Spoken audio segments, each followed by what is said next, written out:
तो हे प्रिय बंधु स्वर्ग सी, सुखद सकल विभवों की आकर, धरा शिरोमणि मातृभूमि में, धन्य हुए हो जीवन पाकर। धरा शिरोमणि मातृभूमि में धन्य हुए हो जीवन पाकर। प्यारे बच्चों, मैं डॉक्टर चारुशीला सिंह हिंदी की कक्षा में आप सभी का स्वागत करती हूँ। धरा शिरोमणि अर्थात भारत भूमि, हमारी और आपकी जन्मभूमि, कर्म भूमि, जो वंदनीय है, अभिनंदनीय है। वो धरती, वो माँ जिसने ऐसे ऐसे वीर सपूत जने, जिनको स्वयं पर अंकित कर इतिहास के पन्ने भी आह्लादित हैं, गर्वित हैं, हर्षित हैं और चमत्कृत हैं। बच्चों, पिछली कक्षा में आपने जिस वीरांगना के बारे में पढ़ा, जिसने शौर्य की अद्भुत मिसाल पेश की, जिसे दुनिया ने मर्दानी कहकर संबोधित किया, जिसने स्वतंत्रता की नींव रखी। बच्चों, काव्य के उसी क्रम में हम और आप आज आगे बढ़ेंगे और आज हम उस माँ के बारे में पढ़ेंगे। आज हम भारत माता के बारे में पढ़ेंगे। आज का जो हमारा और आपका विषय है काव्य खंड के अंतर्गत, वो आपकी पाठ्य पुस्तक में संकलित है, जिसके रचयिता हैं राष्ट्र कवि मैथिली शरण गुप्त। और जो शीर्षक है, जो कविता हम पढ़ेंगे, वो है भारत माता का मंदिर यह। आहा, क्या नाम है। आइए बच्चों, चलते हैं पाठ परिचय की ओर और जानते हैं कि कवि क्या लेकर आ जाए हैं, हम और आप क्या पाने वाले हैं। पाठ परिचय। परिचय से आप सभी परिचित हैं कि परिचय का बहुत महत्व होता है। ये छोटा सा परिचय पूरे पाठ में आपके लिए बहुत सहयोगी सिद्ध होने वाला है। तो आइए ध्यान से इस परिचय को पढ़ें, सुनें और जानें। पाठ परिचय। पाठ का नाम भारत माता का मंदिर यह। रचयिता मैथिली शरण गुप्त जी। आप जानते हैं बच्चों कि काव्य की सर्जना की जाती है, उसे लिखा नहीं जाता, इसलिए सर्जक या रचयिता शब्द का इस्तेमाल करते हैं। वो हृदय से स्वतः प्रसूत होता है। कुल चरण 4। बच्चों, वैसे तो कविता एक ही क्रम में है, एक ही क्रम में लिखी गई है, रची गई है, लेकिन अध्ययन की सुविधा की दृष्टि से मैंने इसे 4 भागों में विभक्त किया है, जो क्रम से आपके समक्ष आएंगे और हम और आप पढ़ेंगे। भाषा खड़ी बोली, वही जो मैं बोल रही हूँ, जो आप सुन रहे हैं, हमारी और आपकी चिर परिचित भाषा, अपनी भाषा। शैली मुक्तक, गुण प्रसाद और छंद गेय। ये जो गेय है, ये गेयता क्या है, अध्ययन के क्रम में हम और आप पाठ करते हुए जानेंगे। आइए बच्चों, अब कवि परिचय की तरफ चलते हैं। ये वो आवश्यक पड़ाव जहां से होकर ही हम ये जान पाते हैं कि ये जो कविता है किसके द्वारा लिखी गई, उस कवि का जीवन कैसा था, उनके कृतित्व क्या थे, क्या विशेषताएं थी उनकी। और यहाँ आकर हमारे ऐसे बहुत सारे सवालों के हल मिलते हैं। तो आइए कवि परिचय के अंतर्गत जानते हैं कि कैसा जीवन रहा मैथिली शरण गुप्त का। कवि परिचय। जन्म सन 1886 ईस्वी। जन्म स्थान चिरगांव झांसी, जो उत्तर प्रदेश में स्थित है। पिता सेठ रामचरण गुप्त। शिक्षा, प्रारंभिक शिक्षा चिरगांव झांसी से। भाषा शुद्ध साहित्यिक तथा परिमार्जित खड़ी बोली। शैली प्रबंधात्मक, अलंकृत उपदेशात्मक, विवरणात्मक तथा मिश्र। प्रमुख रचनाएं, वो पड़ाव, वो भाग जो कवि जीवन की उपलब्धि होती है। तो देखते हैं कि क्या है। वैसे तो आपकी रचनाएं बहुत सारी हैं, लेकिन जो विशिष्ट हैं कुछ यहाँ आपके समक्ष, बाकी आप अपनी पुस्तक से पढ़ेंगे। प्रमुख रचनाएं भारत भारती, साकेत, यशोधरा, द्वापर, जय भारत, विष्णुप्रिया, पंचवटी आदि। बच्चों, जन्म 1886 ईस्वी, मृत्यु सन 1964। साहित्य में स्थान सिर्फ एक शब्द में लिखा हुआ है यहाँ मैंने, राष्ट्र कवि के रूप में। राष्ट्र कवि, आहा, अद्भुत व्यंजना है इन शब्दों में। इस एक शब्द में वो सार छिपा है जिसमें इस कवि का सारा जीवन है। कवि ने क्या लिखा, राष्ट्रीय भावनाओं से ओतप्रोत कविताएं। आज उसी क्रम में आप एक कविता पढ़ेंगे भी जो भारत माता के ऊपर लिखी गई है। कवि ने भारतीय मानव मूल्यों की स्थापना करते हुए भारतीय संस्कृति को संजोने के लिए जो प्रयास किया है अपनी रचनाओं के माध्यम से, उसे हम और आप कभी विस्मृत नहीं कर सकते। और उनकी इसी सर्जना का प्रतिफल है कि कवि को राष्ट्र कवि की उपाधि से विभूषित किया गया। ये जो काव्य सर्जना का गुण है, ये पैतृक हम कह सकते हैं, कवि को अपने पिता से मिला था, क्योंकि आपके पिताजी भी अच्छी कविताएं लिखते थे, कवि थे, और आप उन्हीं से प्रेरित होकर कविताएं लिखने लगे। बचपन में एक छप्पे आपने लिखा, एक छोटी सी कविता, एक छोटी सी रचना जो अपने पिता को दिखाया। पिता आह्लादित हुए, प्रसन्न हुए, और उस प्रसन्नता में आपने अपने पुत्र को सुकवि होने का वरदान पिता ने दिया, और पुत्र ने उस वरदान को, उस आशीष को साबित कर दिया और राष्ट्र कवि की उपाधि से विभूषित हो गए। तो ये था कवि का एक संक्षिप्त परिचय। आइए बच्चों, अब हम मुख्य पाठ की ओर चलते हैं। पाठ का मूल भाग। बच्चों, ये वो भाग है जो बहुत आवश्यक है। मूल भाव का अर्थ होता है केंद्रीय भाव, जो सबसे आवश्यक है, जो मुख्य बातें हैं। वैसे तो सारी बातें महत्वपूर्ण हैं, जो आप पढ़ेंगे जानेंगे, लेकिन एक दो पंक्तियों में जो सार होता है, उसे मैंने यहाँ पर आपके समक्ष प्रस्तुत किया है। आप जान लें कि क्या है चारों खंडों में। पहला, समस्त भारत भूमि को भारत माता का मंदिर बताते हुए उसकी विशेषताओं का वर्णन किया गया है। ये पहले भाग में आप पढ़ेंगे। दूसरा, यहाँ कवि ने भारत माता मंदिर के गुणों को अपने जीवन में उतारने की बात कही गई है। तीसरा जो भाग है, इसमें देखिए कवि क्या बताना चाहते हैं। भारत माता के पवित्र सदन में निवास करने वाले सभी लोगों के वास्तविक संबंध को उजागर किया गया है। अद्भुत भाव है बच्चों इस कविता में। और जो चौथा आखिरी पड़ाव आपके समक्ष आएगा, आखिरी भाग, खंड या चरण हम जो भी कहें, उसमें देखिए क्या है, भारत भूमि पर जन्म लेने वालों की धन्यता का वर्णन। तो ये तो बच्चों पाठ का मूल भाग हुआ। आइए अब हम पाठ की ओर चलते हैं और देखते हैं कि कवि ने क्या हमें देना चाहा है, क्या लिख दिया है। ऐसा क्या है इन कविताओं में जिसने कवि को राष्ट्र कवि बना दिया। आइए बच्चों चलते हैं पाठ की ओर। भारत माता का मंदिर, ये है वो कविता का पहला अंश, पहला भाग, पहला चरण। आइए बच्चों इसके पाठ की तरफ चलते हैं। पहला काम जो हम करते हैं वो काव्य का पाठ होता है। पहले भी मैंने आपको बताया था, पुनः बता रही हूँ, काव्य दो तरीके से पढ़ा जाता है। एक सामान्य सलीका या ढंग, और दूसरा जो छंद विधान पर आधारित होता है। और आज जब आपने इस पाठ का परिचय प्राप्त किया तो उसमें आपने पढ़ा कि पंक्तियां गेय हैं। क्या है ये गेयता, क्या है ये गीतात्मकता, वो हम आज जानेंगे। पहले एक बार सामान्य पाठ करते हैं। बार बार इसलिए भी कहती हूँ कि आप विस्मृत न करें, ये आपके स्मृति पटल पर अंकित हो जाएं। भारत माता का मंदिर, यह समता का संवाद, जहां सबका शिव कल्याण यहाँ है, पावे सभी प्रसाद यहाँ। जाति धर्म या संप्रदाय का नहीं भेद व्यवधान यहाँ, सबका स्वागत, सबका आदर, सबका सब सम्मान यहाँ। राम रहीम बुद्ध ईसा का सुलभ एक सा ध्यान यहाँ, भिन्न भिन्न भव संस्कृतियों के गुण गौरव का ज्ञान यहाँ। ये तो वो सामान्य सलीका और ढंग। आइए अब जानते हैं कि जिस गेयता की बात हुई वो गेयता क्या है, वो गीतात्मकता क्या है। आप सुने और अंतर महसूस करें कि क्या होता है छंद विधान पर जब काव्य को पढ़ा जाता है, पाठ किया जाता है। भारत माता का मंदिर, यह समता का संवाद, जहां सबका शिव कल्याण यहाँ है, पावे सभी प्रसाद यहाँ। जाति धर्म या संप्रदाय का, जाति धर्म या संप्रदाय का नहीं भेद व्यवधान यहाँ, सबका स्वागत, सबका आदर, सबका सम सम्मान यहाँ।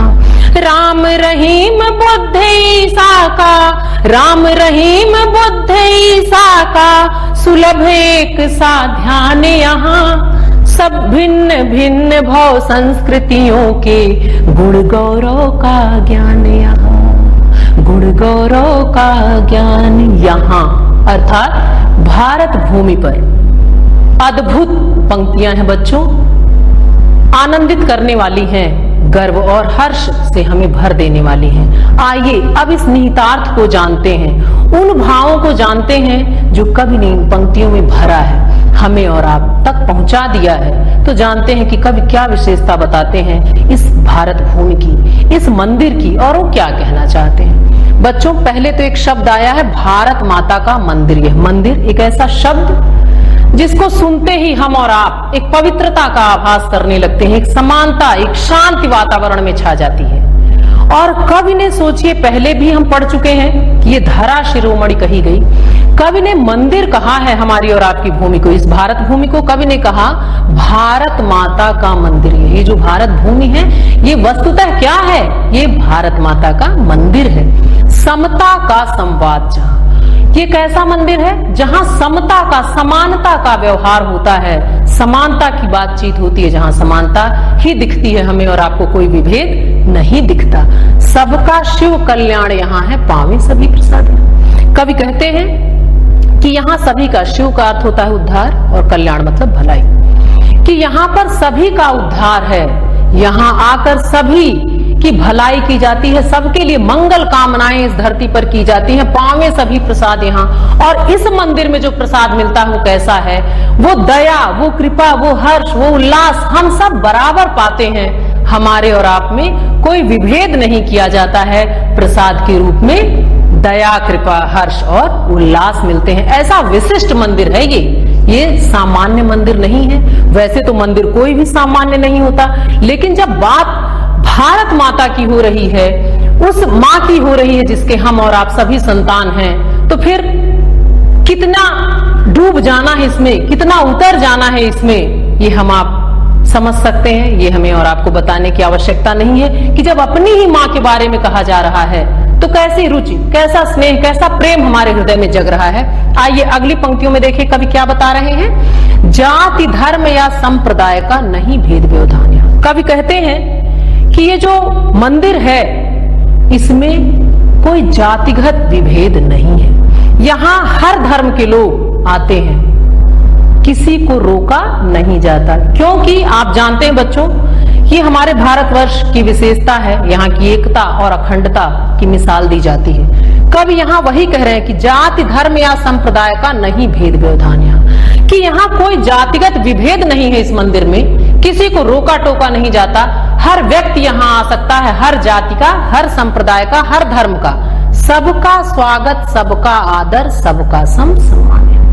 क्योंकि इस मंदिर में सभी का स्वागत किया जाता है, सभी को सम्मान दिया जाता है, सबका अपना महत्व है, किसी का भी अनादर या निरादर नहीं होता, सभी समादृत हैं। राम, रहीम, बुद्ध, ईसा का सुलभ एक सा ध्यान है। कितनी बड़ी बात कवि ने कह दी। हम और आप पढ़ते आए हैं, हिंदू, मुस्लिम, सिख, ईसाई आपस में हम भाई भाई। सच है बच्चों, वैसा ही भाव कि ये जो धरती है, जो ये भारत भूमि है, जो हमारी और आपकी ये माँ है, यहाँ कोई भी भेद नहीं किया जाता। ये अपने सारे पुत्रों को एक सा स्नेह देती है, एक सा अवलंब देती है, ये कोई भी भेद नहीं करती है। इतना विशिष्ट मंदिर है। ये किसका मंदिर है? ये मंदिर है भारत माता का। कवि कह रहे हैं राम, रहीम, बुद्ध, ईसा का सुलभ एक सदा, कि ये वो धरा है जहां राम हो, रहीम हो, बुद्ध हो या ईसा हो, किसी का भी रोक टोक, मतलब आपको कुछ भी नहीं कहा जाएगा कि आपका धर्म अलग है, आपका जाति अलग है, आपका संप्रदाय अलग है। यहाँ सबको बराबर माना जाता है और हर धर्म के मानने वाले यहाँ इस धरा पर रहते हैं। उनमें आपसी प्रेम है, उनमें चैतन्यता है, उनमें वो मिलाप है। जैसा एक बागीचे का उदाहरण हम ले सकते हैं कि जिसमें विविध वर्णी पुष्प होते हैं, अलग अलग रंग, अलग अलग खुशबू, अलग अलग प्रजातियों की, लेकिन ध्येय उनका एक होता है, उनका लक्ष्य एक होता है। उनका यही ध्येय होता है कि हम सभी को इस पुष्प की, हम सभी को इस उद्यान की, हम हैं तो पुष्प अलग, लेकिन हम एक होकर, हम एक साथ मिलजुल कर मालिक वो आह्लाद दें, वो खुशी दें, इस बगीचे का सौंदर्य ऐसा हो जो हर मन को हर ले। तो वही आह्लाद, वही सौंदर्य, वही खुशी, वही प्रसन्नता हमारी ये माता जो है, ये जो हमारी पृथ्वी है, जो हमारी धरती है, जो हमारी भारत माता है, इनके भी हिस्से वो आह्लाद है। इन्होंने अपने पुत्रों की ऐसी सर्जना कर दी है कि हम कभी एक दूसरे से विभेद नहीं मनाते। हम हम एक साथ होली और दीपावली मनाते हैं तो सिवैयां भी खाते हैं, हम क्रिसमस भी मनाते हैं, बड़ा दिन मनाते हैं हम, और हम बैसाखी भी मनाते हैं। तो हम में कोई विभेद नहीं है, हम तो एक हैं, हम सब आपस में सब भाई बहन हैं। वही भाव इन पंक्तियों में कवि ने व्यक्त किया है। भिन्न भिन्न भाव संस्कृतियों के गुण गौरव का ज्ञान है। और कवि क्या कहते हैं कि संस्कृतियां अलग हैं, हमारे बात व्यवहार रहन सहन भाषा सब कुछ अलग है, लेकिन फिर भी यहाँ सबका गुणगान होता है, किसी को भी उपेक्षित नहीं किया जाता। जितनी भी संस्कृतियां हैं, अवसर समय समय पर जिसका भी जो विशेष दिन आता है वो हम हर्ष और उल्लास के साथ मनाते हैं। पूरे विश्व के नक्शे में जो भारत एक अलग रंग रखता है, एक अलग पहचान, एक अलग खुशबू जो है इस मिट्टी की, वो इसी वजह से है कि यहाँ अनेकता में एकता है, यहाँ विभेद नहीं है। यहाँ हम सब अलग होते हुए भी हमारे पहनावे अलग हैं, हमारी भाषा अलग है, हमारे खान पान अलग है, हमारे रीति रिवाज अलग है, हमारे त्योहार अलग है। फिर भी क्या है जो एक जैसा है? हम में वो स्नेह है, वो आत्मीयता है, वो मधुरता है, वो आह्लाद है जो हमें एक सूत्र में पिरो कर रखता है। और यही भारतवर्ष का सौंदर्य है, ये हमारी माता का सौभाग्य है, ये सर्जना है उनकी, ये देन है उनकी कि उनके पुत्रों में इतना स्नेह है कि जब भी इस राष्ट्र पर संकट आया, हमने जातिगत विभेद दूर करके हमेशा अपनी माँ की रक्षा के लिए हम सब एक साथ खड़े हुए हैं। हम में कभी कोई विभेद नहीं होने दिया, हमने कभी बाहर वालों को जाहिर भी नहीं होने दिया। हम आपस में लड़ भी लेते हैं। बच्चों, एक बात आप जान लें कि एकता का अर्थ ये नहीं है कि हर बात पे हम और आप एक जैसा सोचें, नहीं। हमारे मत अलग अलग हो सकते हैं, हमारे विचार अलग अलग हो सकते हैं, लेकिन हम राष्ट्र को सर्वोपरि रखते हैं, हम अपनी माँ को सबसे ऊपर रखते हैं। इसलिए विभेद होते हुए भी हम अंततः वही निर्णय, वही मत स्वीकार करते हैं जिसमें हमारे भारतवर्ष का कल्याण हो, जिसमें हमारी माँ का आह्लाद छिपा हो। आइए बच्चों, अब इन पंक्तियों के काव्य सौंदर्य की ओर चलते हैं। काव्यगत सौंदर्य, आप सभी जानते हैं बच्चों कि व्याख्या का एक आवश्यक पड़ाव है ये, इसके बिना कोई व्याख्या पूर्ण नहीं होती। आइए देखते हैं कि इन पंक्तियों में कवि ने क्या भाव भरा, वो क्या बताना चाहते हैं हमें और आपको। अनेकता में एकता का अद्वितीय चित्रण किया गया इन पंक्तियों में, जो आपने महसूस किया अभी व्याख्या के क्रम में, मैंने आपको यही बात बताई। दूसरा, राष्ट्र प्रेम और स्वदेशाभिमान की भावना को प्रेरित किया गया। हाँ, एक अभिमान तो होना चाहिए अपने राष्ट्र को लेकर, उसके मान सम्मान को लेकर, उसकी संस्कृति को लेकर, उसके गर्व को लेकर एक अभिमान, एक स्वाभिमान हमारे और आपके अंदर होना ही चाहिए, जो कभी खंडित न हो। विरोधी कितना भी शक्तिशाली क्यों न हो, लेकिन जो एकता का संबल हमारे समक्ष है, हम कमजोर भी हो और विरोधी शक्तिशाली हो, तो भी अगर हम एक साथ जुट जाएं तो हम लोग उसको पराजित कर सकते हैं। और यही विशेषता है भारत माता के मंदिर की। भाषा बहुत ही आसानी से आप तक पहुंची होगी, खड़ी बोली थी, गुण प्रसाद, अलंकार, अनुप्रास एवं रूपक। छंद जो गेय था, जो एक गेयता की बात कही गई, उसको आपने महसूस किया होगा और स्वयं भी आप 2-3 बार गाकर देखें, आपको एक आनंद, एक आह्लाद, एक हर्ष महसूस होगा। पंक्तियों में एक रसमयता आ जाएगी। यही है गीतात्मकता और गेयता। शैली मुक्तक, भाव साम्य। बच्चों, वियोगी हरि जी की एक कविता है विश्व मंदिर, जिसमें कुछ ऐसे ही भाव भरे हुए हैं। आइए अब हम अगले पड़ाव की तरफ चलते हैं। आप देख रहे हैं बच्चों, हमने आपको बताया था कि इसके 4 भाग हैं। चारों भाग अति महत्वपूर्ण हैं। परीक्षा में कोई भी खंड, कोई भी भाग, कोई भी अंश पूछा जा सकता है। सुविधा की दृष्टि से यहाँ मैंने 2 चरणों की विस्तृत व्याख्या के लिए यहाँ चुना। एक की व्याख्या मैंने कर दी है, अगले के क्रम में हम और आप आगे बढ़ते हैं। आइए देखते हैं इन पंक्तियों में, ये आखिरी चरण है, वो पहला था। देखते हैं कि कवि यहाँ हमें और आपको क्या देना चाहते हैं, वो क्या कहना चाहते हैं। फिर वही बात, एक सामान्य सलीका और दूसरा गेयता। आइए इसको गेयता में ही पढ़ते हैं, गाकर पढ़ते हैं, गीतात्मकता का आनंद लेते हैं। मिला सेवका हमें पुजारी, सकल काम उस न्यायी का, मुक्ति लाभ कर्तव्य यहाँ है एक एक अनुयायी का।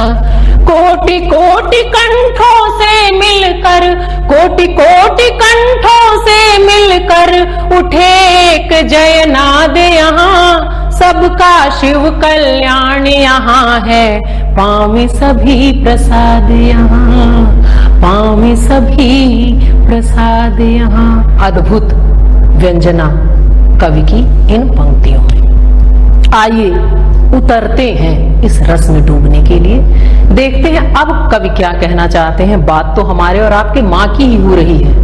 रुचि का बढ़ना तो स्वाभाविक है, आत्मीयता स्वाभाविक है, आह्लाद हर्ष और गर्व स्वाभाविक है। बच्चों आइए इन पंक्तियों में घुसें, इनमें उतरें, इनमें डूबे और देखें कि यहाँ कवि क्या बताना चाहते हैं। मिला सेव्य का हमें पुजारी, सकल काम उस न्यायी का।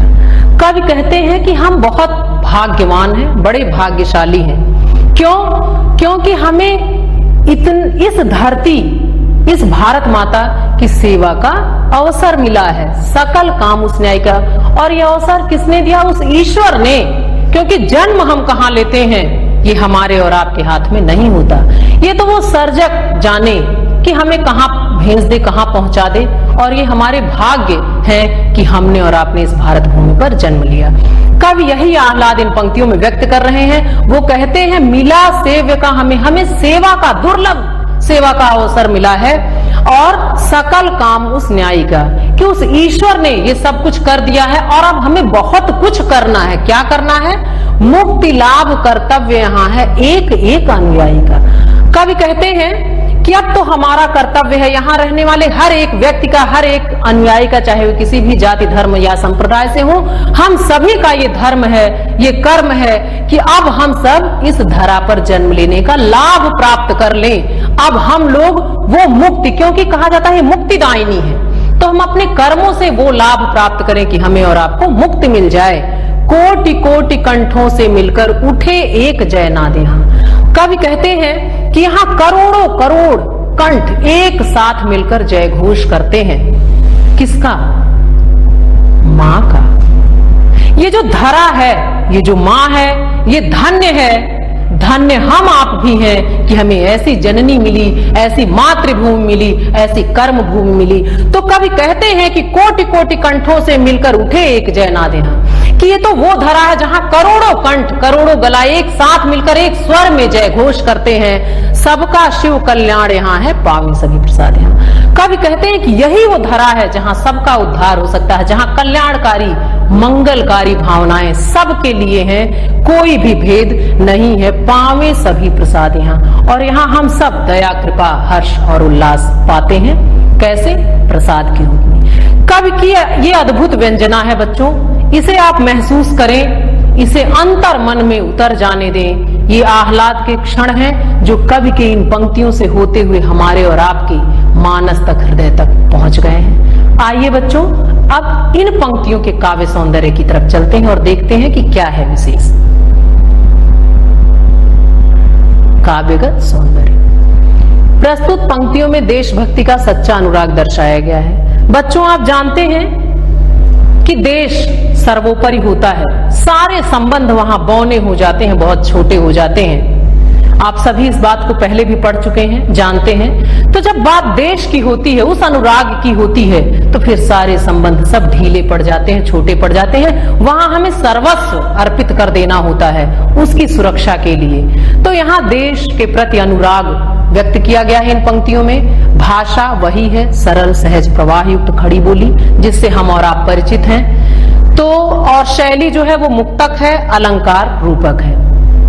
इतना बच्चों आपने जाना। आइए अब अगले पड़ाव की तरफ चलते हैं और जानते हैं व्याख्या का प्रारूप। आप सभी जानते हैं बच्चों, परीक्षा में पूछा जाता है और व्याख्या को लिखने का एक विशेष ढंग और सलीका होता है। वो कुछ चरणों से होकर, कुछ बिंदुओं से होकर गुजरता है। वो क्या है, आइए हम और आप जान लें। व्याख्या का प्रारूप। संकेत, आद्यंत। बच्चों संकेत मतलब चिन्ह, बिंदु, जिसके माध्यम से हम बताते हैं कि हमने किस चरण की व्याख्या की है। आद्यंत, आदि और अंत, शुरुआत और आखिरी। ये वो संकेत है जो बताता है कि आपने व्याख्या के लिए किन चरण को, किन पंक्तियों को चुना है। तो यहाँ जो हमने चुना है भारत माता का ज्ञान, यहाँ ये पहला चरण है, पहला खंड है आपका। संदर्भ, बच्चों ध्यान दें, संदर्भ पूरे क्रम में कभी बदलता नहीं है, आप सभी जानते हैं, क्योंकि संदर्भ के माध्यम से हम ये जानते हैं कि कविता कौन सी है या पाठ कौन सा है, उसके लेखक या रचयिता कौन से हैं। सिर्फ इतनी व्यंजना की जाती है संदर्भ के अंतर्गत, किस पाठ्य पुस्तक से ली गई है, किस खंड से लिया गया है, और ये बदलते नहीं है उस पूरे पाठ में, सिर्फ प्रसंग बदलता है। तो आइए जानते हैं संदर्भ। प्रस्तुत पद्यांश हमारी पाठ्य पुस्तक हिंदी के काव्य खंड में संकलित मैथिली शरण गुप्त द्वारा रचित भारत माता का मंदिर यह शीर्षक कविता से अवतरित है। तो आप जानते हैं बच्चों कि ये इसी तरह चलना है पूरे पाठ में, ये कभी बदलेगा नहीं। बदलेगा क्या? प्रसंग। समय समय पर यही बदलने वाला है। आप जिस भाग की व्याख्या करेंगे उसके बारे में आप यहाँ 2-4 पंक्तियों में बताएंगे, वो मूल भाव, वो सार, जिसको प्रसंग कहते हैं। आइए जानते हैं इन पंक्तियों में क्या है। प्रस्तुत पंक्तियों में कवि ने समस्त भारत भूमि को भारत माता का मंदिर बताते हुए उसकी विशेषताओं का वर्णन किया है। मैंने आपको पहले भी बताया था बच्चों कि इस भारत भूमि को एक मंदिर कहकर, भारत माता का मंदिर कहकर कवि ने इसका वर्णन किया है। तो यहाँ तक बच्चों आपने जान लिया है। आइए अब इस पाठ के अति महत्वपूर्ण पड़ाव की तरफ चलते हैं। आपकी कुछ कठिन शब्दों के अर्थ जान लेते हैं। कठिन शब्दार्थ, ये वो पड़ाव बच्चों जिसको अगर पाठ से पूर्व जान लिया जाए, पढ़ लिया जाए, तो पूरा पाठ बहुत आसानी से हमारे और आपके मानस पटल पर अंकित होने लगता है। तो यहाँ हम कुछ कठिन शब्द जो इस पाठ के अंतर्गत आए, इस भाग के अंतर्गत आए, वो हैं, आप जान लें क्या है इनके अर्थ। शिव मतलब मंगलकारी। शिव आया था, आपने जाना, शिव का अर्थ होता है मंगलकारी। संप्रदाय, धार्मिक मत या सिद्धांत। संप्रदाय भी आया था, आपने जाना कि धार्मिक मत या सिद्धांत। विषाद का अर्थ होता है कष्ट। लाल पुत्र को कहते हैं, और लाल एक रंग भी होता है, लेकिन यहाँ लाल पुत्र के लिए प्रयुक्त हुआ है। सेव्य, सेवा करने वाला। जयनाद मतलब जय घोष। ये वो कठिन शब्द थे बच्चों जो इस पाठ के अंतर्गत आए। पहले भी मैंने कहा, आज पुनः कह रही हूं कि पाठ को पढ़ने से पूर्व अगर आप कठिन शब्दों के अर्थ पढ़ लेते हैं तो पाठ बहुत ही आसानी से आपके समझ में आ जाता है। आइए बच्चों अब आखिरी पड़ाव की ओर चलते हैं, आंतरिक मूल्यांकन। आंतरिक मूल्यांकन बच्चों आप सभी जानते हैं कि कोई भी पड़ाव, कोई भी पक्ष अध्ययन के क्रम में छोड़ना नहीं चाहिए। सबका अपना विशेष महत्व होता है। हर चरण अपने आप में पूर्ण और महत्वपूर्ण होता है, अति महत्वपूर्ण होता है। क्यों होता है? और ये आखिरी तो सच में बहुत ही महत्वपूर्ण होता है। क्यों? आंतरिक मूल्यांकन। बच्चों हर कार्य का एक उद्देश्य होता है।